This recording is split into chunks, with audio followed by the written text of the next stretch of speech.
In this week's new show, Robyn Brown and Kody will lie about the fact that they bought a brand new house last year.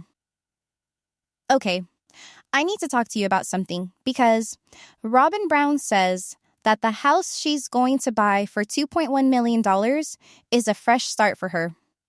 Okay. Before she joined the show, Robyn Brown lived in an apartment in St. George. After that, she moved into a rental house and then a bunch of other places. In the 15 years that the show has been on, this is her 7th or 8th move. Yes, there are times when it's less than 2 years per place and times when it's more than that. In Vegas, they stayed in those homes from 2012 to 2018, but they had already left before they sold them. That was the longest time they'd ever spent in one place. So, that's kind of up for debate. So, really, this is her 8th house, or 9th in 15 years. There's no question in my mind that this will not be their last landing spot. And she lies and says this is a fresh start after last week, saying that wherever you go, you take your pain with you. So, you can't really start over. You really can't. You can get a new place, but it's never a real fresh start. So they have a realtor, and the realtor was the selling agent for their house and the seller's agent for the home they bought. So it was like double dipping Justin and the home that they bought. It's been kind of a headache, and I don't know how well this is going to work out for them. It might actually be a mess. It's a home that's gone through and changed hands of ownership many times. And I just want to say that this is very strange that this is the house that they bought, because this house had been on the market for a very long time. There has been 5 or 6 total sales of this home since it was originally purchased in 2020, or since it was originally built in 2002. The home has exchanged owners 3 times since 2018, and it is located in an area of Flagstaff where there is an operating cinder mine. And I want to bring this up because, if you remember, Robyn and Kody claimed that they could not be exposed to COVID because Robyn would get pneumonia and because Solomon had RSV when he was a kid. The home that they live is in an industrial area that has a community of houses in a small subdivision about a quarter mile behind the mine. A cinder mine excavates volcanic rock. And this one is one of the few live ones that remains. It's called Sheep Hill. This specific mine has been an environmental danger and caused noise and air pollution and irritation to the neighbors' lungs and damage to property because of dust. Okay, and it has been a known danger in the area. This is a known problem. And a Google map will show that they bought their house. It's at the end of a cul-de-sac. It's at the end of a dead end. There's nothing behind them except for the mine, this working mine. So, just to give you an understanding, the home was built in 2002. It was first sold in 2009, and then in 2012, it was sold again. In 2021, it was sold. In 2020, it was sold. And then Kody and Robyn bought it in 2024. That's 5 owners in a large home in a luxury-sized house in Flagstaff. That's not typical turnover in Flagstaff. And one of the issues with this house is the proximity to the mine. So, what is the mine? It's one of several long-operating cinder pits. It's in the San Francisco volcanic field east of Flagstaff. They extract red and black volcanic cinder for landscaping, construction built, and road service surfacing. It's part of a cluster of pits that have mined for decades. It has long been issued with air quality and health risks. So, the mine produces significant airborne dust plumes during excavation, screening, and trucking. The AC and Cucamonga County Public Health Service districts have received multiple complaints over the years about dust, truck noise, and particle exposure from Sheep Hill and nearby pits. Dust from these operations contains fine volcanic ash, silica, and trace metals. Prolonged exposure can irritate airways and contribute to chronic respiratory conditions like asthma or bronchitis. Prevailing winds in the area blow west and southwest directly towards the residential zone where the Browns' property sits. If you notice, the home is a dark color. When it was first built, it was a very light color. It's been resided, but I do think the siding color choice is intentional because it's a red powder that ends up on everything. So, homes that are within a half mile will experience dust accumulation on outdoor surfaces. They will also experience reduced air quality during whole hours. They will also experience lower resale value appeal due to the proximity to the pit. And it's really ironic because their property is near one of the most environmentally sensitive corridors outside of protected monument land, but then it's adjacent to an industrial mining zone. So, it looks secluded and beautiful on camera, but for the environmental trade-offs, there are serious dust, noise, and possible respiratory impacts. So, cinder volcanic rock is crushed, and when it's crushed or transported, just to give you an understanding, Miss I get pneumonia, and we can't be exposed to COVID, it releases microscopic particles in the air. They include PM10, which is inhalable dust, and PM2.5, which is fine particles that reach deep into the lungs. And even though volcanic cinder is mostly inert rock, the dust can contain silica and trace minerals that irritate and inflame lungs tissue. Health effects that have been documented in studies in this area include chronic coughing, bronchitis, and asthma flare-ups. Long-term exposure may cause COPD, which is chronic obstructive pulmonary disease in sensitive individuals. It can also be linked to cardiovascular stress and lung function decline even in non-industrial mining areas. Vulnerable groups, including children and older adults with asthma or autoimmune disorders, are the most affected. People that are living between a half mile and a mile between the mining and the haul route tend to experience the most dust exposure. And then high, dry, windy conditions in Flagstaff make the dust worse, and it travels long distance.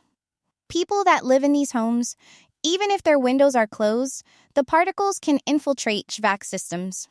Residents near the mine often need high-efficiency air filters and frequent duct cleaning to maintain indoor air quality. Some homeowners in the same region have reported reddish dust buildup outside air returns, a clear sign of article intrusion. So, they are living in an environment that's extremely beautiful, but incredibly toxic for individuals' lungs. And to make it even clearer about how much this house has been a problem, is the last two sets of owners used the property for rental. They didn't use it for long-term living. The house was a rental property. It was a vacation rental. So, the previous owners that owned it for 4 years, it was a second home. And the owners before that, it was a second home. This hasn't been a primary residence, I don't think, since 2009. They changed the siding of this house from a very light tan to a reddish brown that is almost the exact same color as the dust that actually comes off of the mine.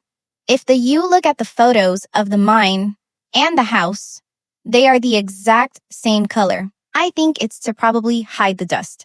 So Kody and Robyn get this house believing it's a gem, and they think they're going to have this house, and it's deceiving, right?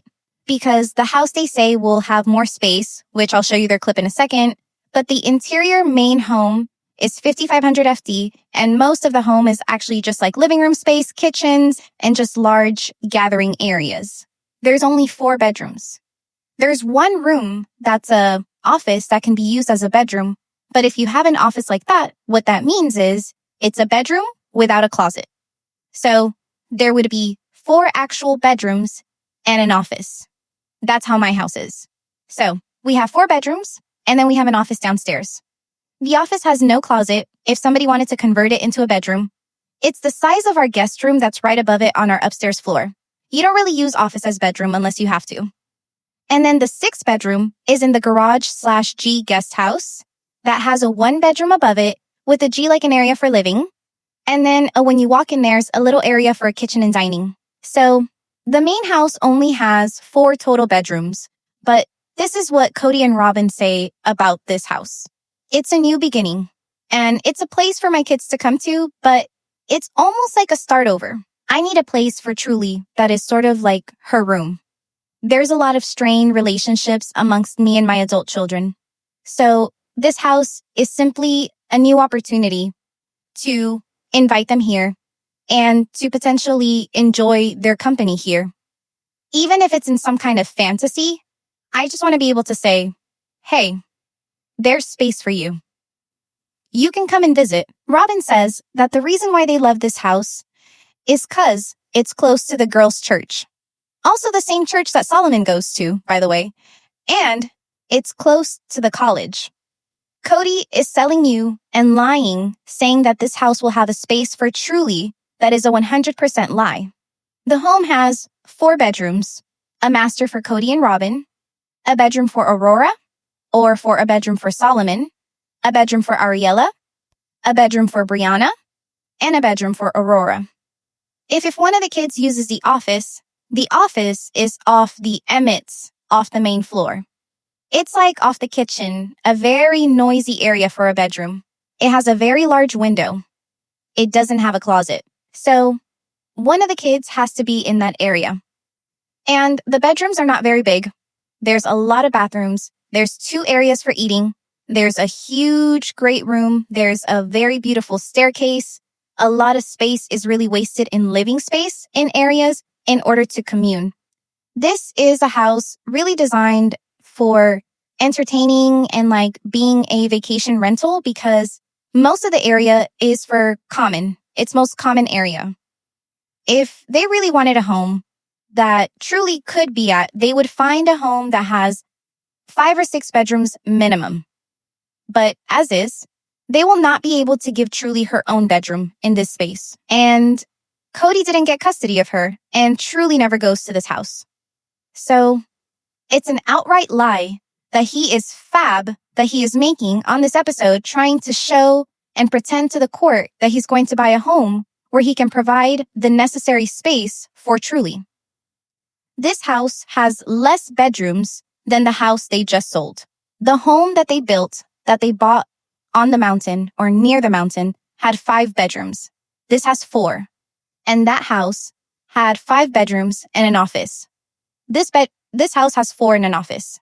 I don't know if any of you have houses that have offices that are converted into bedrooms. They're not the most ideal. They just really aren't because generally, like I said, offices are off spaces that are noisy. So if your bedroom is off the kitchen, it's noisy in the morning. It's loud in the morning. It's loud at night if people are up late. There's no closet. So you have to get hangers or like a closet that you can put on the wall. Basically, the way that this house is laid out, it's just such a waste of space in my opinion. There's like multiple living rooms and sure it's beautiful and sure it has a beautiful staircase, but it's just a waste of space.